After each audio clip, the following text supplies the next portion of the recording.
Welcome to the latest installment of the DRA Office Hours, talking about data sources for school improvement plans. My name is Julie Molique again, and I am joined by Kevin Gilleland, as well as other members of our DRA staff. We are also lucky enough to be joined by Leanne Alfred and Katie Covington from the Assistant Superintendent's offices. I'm now going to pass the presentation over to Kevin, who's going to start it off for us. Hang on. Well, thank you, Julie. So today we have three objectives. Our first objective has to do with data sources and where staff can find their school data. The second one is investigating how to create strong problem statements using the data. And the third is summarizing how data integrates into each of the TIPS model steps. So here we see the 5 school improvement indicators for all the schools in Wake County. These are derived from a much larger list provided by the North Carolina DPI. We can see the first one involves classroom management, and the second has to do with aligning standards with instruction. The third has to do with MTSS. The fourth one has to do with SEL supports. And the fifth has to do with family school communications. And what we'd like you to do now is to just pause and consider which of these improvement indicators might be the most challenging to get data for. You can unmute and give us what your challenge is, or you can place it into the chat.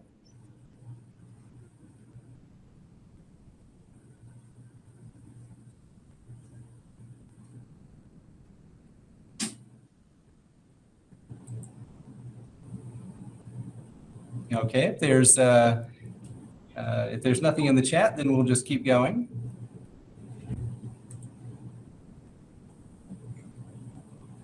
Okay, so here we're going to review the 4 types of data. So the first type is labeled student staff characteristics. We also think of this as demographics. The second type would be school processes, so the practices at the schools and programs, etc. The third would have to do with student outcomes. Of course, these would involve things like assessment indicators. And the fourth would be perception data, the kinds of data that you would get from, let's say, surveys of student or a teacher survey.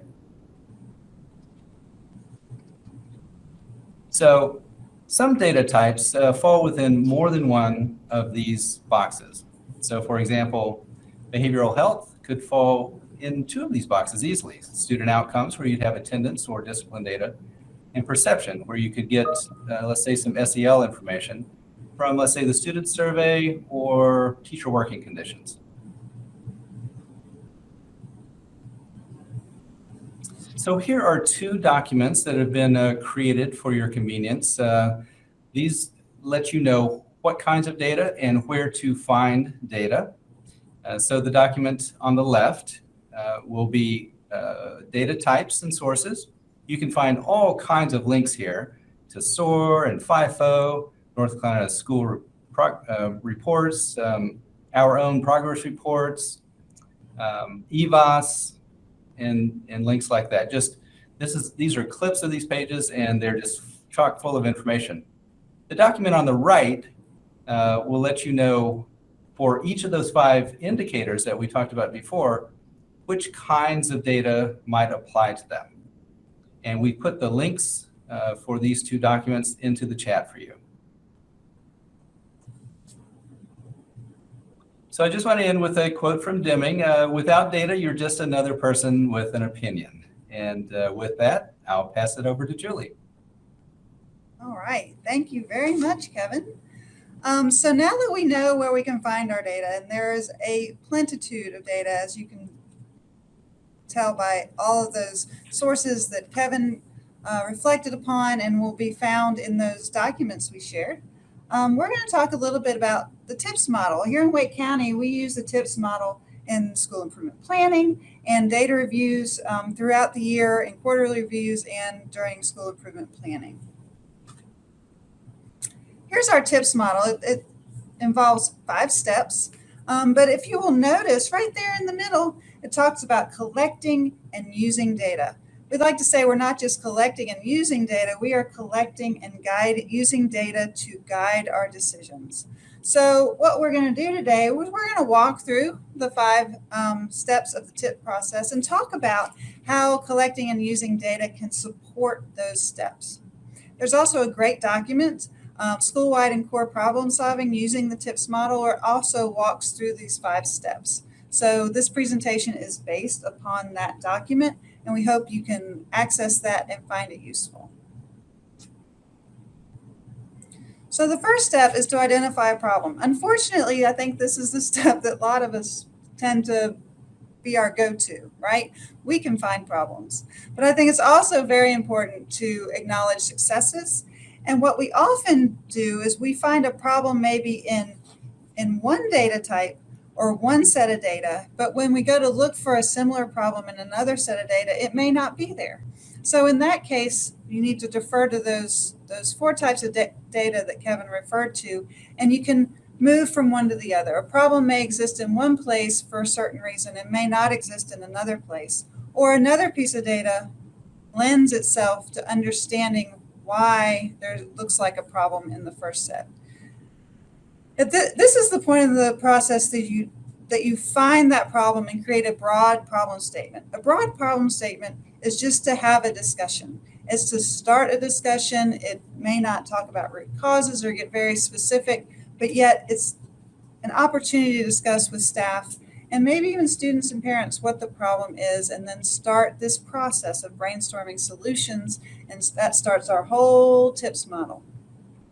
As I mentioned a minute ago, it is important to recognize successes. I think we do forget to do that, and we're going to mention that a couple times. So throughout the process, not only are we identifying problems, we're also locating opportunities for success and hopefully turning one into the other.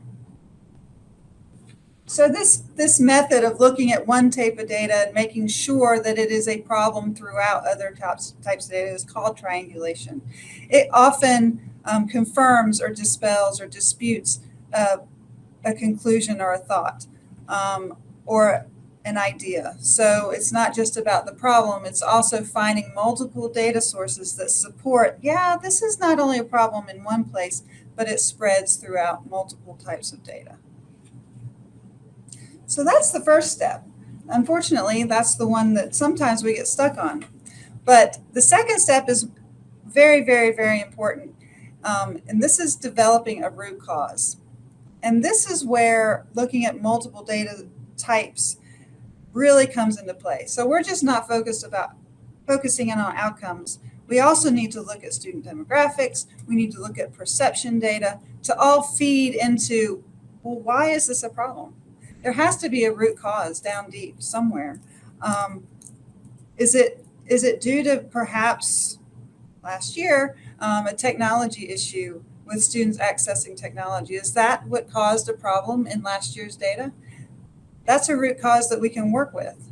It's also important when you consider root cause, think about something that the school can influence, that the school can change. I often think of chronic absenteeism data. If you think, well, students aren't just coming to school, well, why is that? Why aren't students coming to school? What happens between that kindergarten excitement to a 9th grader? And this is an opportunity, once we figure out these root causes and have an idea of why the problem exists, that we write a more precise problem statement. So I'm going to talk you through that process right now, is how to, once we find a problem, which was our first step, how to then define a strong problem statement. And once you have a strong problem statement, we can move on to the next step. So again, a problem can be very broad, and then the precision comes in when you outline who, what, when, why, and how, right? We've heard that for a lot of our schooling when we have to write papers. Well, it applies here as well. So here's an example of a precise problem statement and broad problem statements. So the information in the orange block talks about broad statements. ESL students are struggling. Great. ESL students don't understand instructions. Well, that causes another problem, right? That could be kind of root cause and problem. But a more precision statement is when we actually bring out the data and connect it to a possible root cause. So a precision statement here talks about English language attainment for ESL students, how it has decreased over a given amount of time. There's other piece of data that there's also a change in student demographic, right? So this statement on the right covers a lot more who, what, when, where, and hows than the broad statement. The broad statement just is a starting point to the more precise statement using your data and using your root cause analysis. The third step is the fun part, right? Discuss and select solutions. That's where we get to brainstorm. We get to talk to experts. We get to talk to your area superintendent helpers and just other schools that are doing well with something. So this is an opportunity to really brainstorm possible solutions to your root cause. It's also pay attention to unintended consequences. If we focus on one area, is someone else going to suffer? Again, reflect on your successes. Remember in the first step, we had data that supported successes. Well, why? Find out root cause for successes and see if that can translate into solutions for your problem statement. And you may be doing something already. You may have current practice that you monitored all last year. Remember, this is a cyclical process. So you may have a current practice that you monitored last year. You're seeing some positive results. So that might be a solution. Just continue with that. If it's not doing what we like, maybe it just needs a tweak. Or also consider process data. Is that strategy being implemented with fidelity? Maybe we can tighten that up. So this is truly the opportunity to brainstorm possible solutions to address that root cause. Now it's time to develop the plan. We know the issue. We have our data to support an issue. We have a strong data statement, and we have some great ideas to make changes in our school. The implementation of action plan is really a plan for how to collect and use our data. So we're moving forward to timelines, setting goals, keeping track of whatever we're doing, if it's having a positive impact, and having the ability to change if we need to. It's also a great time. You need to define what success looks like. We want to achieve success. So it's really important these short and long-term goals are attainable. And so you can celebrate some successes and continue with that strategy to gain more successes. You include your professional development, your strategies. It's also good at this point that we've kind of come a long way around the circle since our initial problem statement. So it's a good time to do a quick check. Did all that brainstorming deviate from our true problem and our true root cause? So this is a really good time to come back and make sure that we are still aligned between the action plan and the problem statement. Because sometimes as educators, we tend to get maybe slightly off track when we like to discuss and get excited about solutions. Another great tool that our Program Accountability Office shares is our logic model. Again, this helps you walk through inputs, strategies, short-term, intermediate goals, long-term goals. So this is another way to be very intentional of what your goals are, how long it's going to take, and to make sure they are attainable. And we have a course that you can walk through that group manages, or you can just call us up and we'll hook you up with some good folks that can help you with this process. And then finally, what we sometimes forget to do, we put all this effort into creating a great plan. We don't take time to evaluate and monitor on a regular basis. That's why that needs to be part of the plan so you don't forget. If we're going to check back in 3 months, check back in 3 months. Have a critical conversation about impacts. Do we need to refocus? Or is the process data strong? But you also have to give a little bit of time for strategies to impact. You're not going to jump over the moon your first try, right? You're going to need to sidestep a little bit. This is also an opportunity to develop a really good and strong data question that brings together multiple types of data. So we're going to slow down here just a minute to talk about what a really strong data question looks like. We talked about a strong problem statement, so let's talk about a strong data question.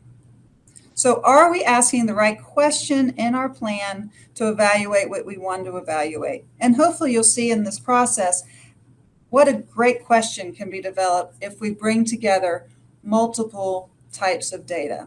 So again, these are 3 of the types of data that Kevin talked about: student outcomes, demographics, school processes. So if we look at the questions under each of these categories, I think you'll see they're kind of flat, right? They're not very dynamic. They're not very strong. So how do students perform on the access? Well, we get that data. We're real good at looking at data and going, yep, that's what it is. But let's figure out a way to mold that into a stronger question. How many ESL students are enrolled? That's demographic. And how is ESL support being implemented? And if it's implemented with fidelity, those are your school processes. So rather than those single questions, let's bring 2 of those types together. When we bring those 2 types together, we get what strategies did ESL and regular education teachers use to support ESL students. Right there, I hope you see that is a much stronger question than from the previous slide. So we're bringing in 2 types of data to make a nice, stronger data question. But I think we can go a little bit further. When we bring 3 pieces together, which of these strategies, which I referenced in the last one, so if you had a strategy in place, did this strategy make an impact on ESL student English language attainment as measured on the access test? So we're evaluating the process off of a certain group of students with a certain student outcome. That is our goal. So I hope you can see how that data statement grew stronger and stronger. Because after this step, we go back to our problem statement, right? It again is cyclical. So these strong questions can help drive finding that problem statement and that root cause. It all goes around and round. So what data sources are available for these monitoring processes all throughout the time? I think we sometimes forget about things like staff attendance, student attendance. That tells you something about culture, right? We're talking about observation data. That's process data. Parent feedback, that can be process data, depending on what you ask. Perception data in student surveys. So there's so much data that we collect throughout the year that can hit those targeted questions and hit that targeted, precise problem statement. So you need to explore your data, figure out what data is out there, and really keep track of it. I always like to say during monitoring, again, don't forget your successes. Make sure those successes are still being successes, that you're not losing sight with some unintended consequences. So keep an eye on your successes to make sure they continue to shine. So with that, I'm going to pause a moment, see if there are any questions, and then we'll wrap up with some other learning opportunities for you that we offer here at DRA. Are there any questions?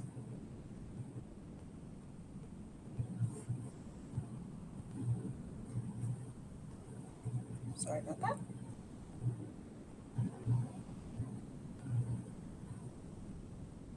Okay, well, if you come up with something in the future, please let us know. We are here to support you and help you through this process.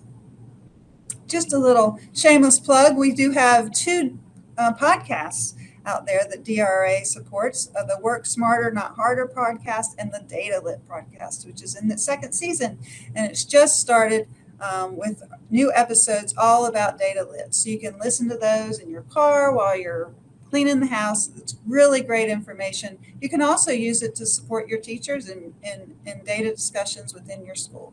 There's some really good information out there, and they're short, just like this office hour is, little 20-minute sessions just to get your mind going. So stay tuned. We will continue office hours in January of 2022. This is our last office hour of the 2021 calendar year, and we look forward to more sessions in January. Stay tuned for more details in December. So thank you all for your time and attention, and we'll see you next time.